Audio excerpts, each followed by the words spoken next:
हाय, good morning. मी भाविता. आज मी माझ्या घरी नाश्त्यासाठी बनवते नाचणीचा उत्तप्पा. तर मी विचार केला की रेसिपी तुम्हाला पण मी शेअर करते. तर आपण बघूया. तर इथं मी नाचणीचा उत्तप्पा बनवण्यासाठी 1 वाटी नाचणीचं पीठ घेतलं आहे, रवा 1 वाटी, टोमॅटो बारीक चिरून, किसलेला गाजर, कांदा, शिमला मिरची आणि किसलेला बीट, मीठ चवीपुरतं, तेल आणि पाणी.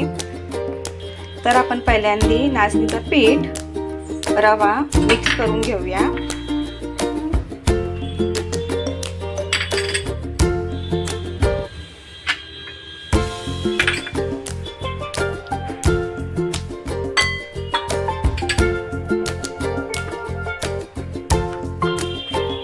आणि त्याच्यामध्ये थोडं मीठ टाकूया चवीपुरतं.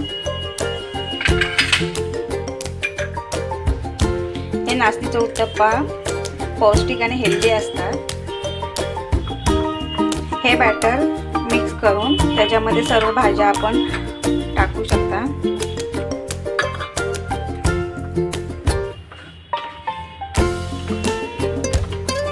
आणि हे बॅटर थोडं 10-15 मिनिटं भिजत ठेवूया, कारण त्याच्यामध्ये मग रवा चांगला फुलला जातो आणि आपले उत्तप्पा पण छान होतात.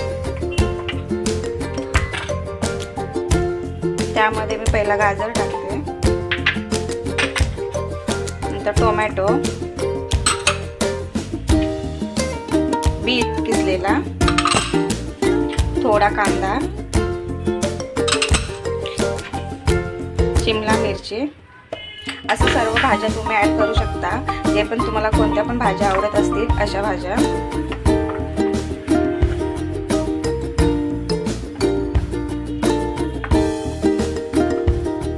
हे असं सगळं मिक्स करून 10-15 मिनिटं ठेवू शकता.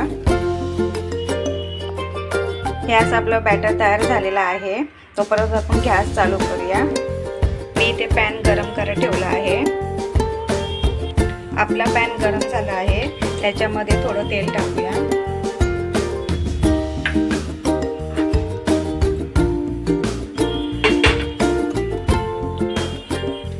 असं आपला तेल गरम झाला आहे, तर हे आपण बॅटर त्याच्यामध्ये सोडूया.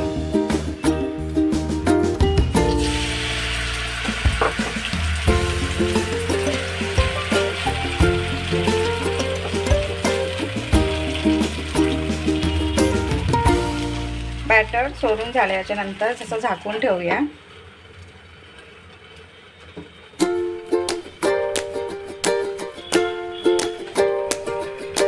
असं झाकून ठेवलेलं, तर झाकण काढूया, एका साईडने परतूया.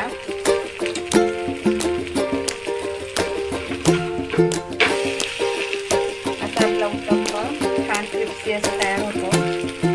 परत थोडं झाकून ठेवूया, कारण आतल्या भाज्या त्या शिजल्या पाहिजे. झाकण काढूया. अशा प्रकारे आपला नाचणीचा उत्तप्पा तयार झाला आहे, हेल्दी आणि पौष्टिक असा.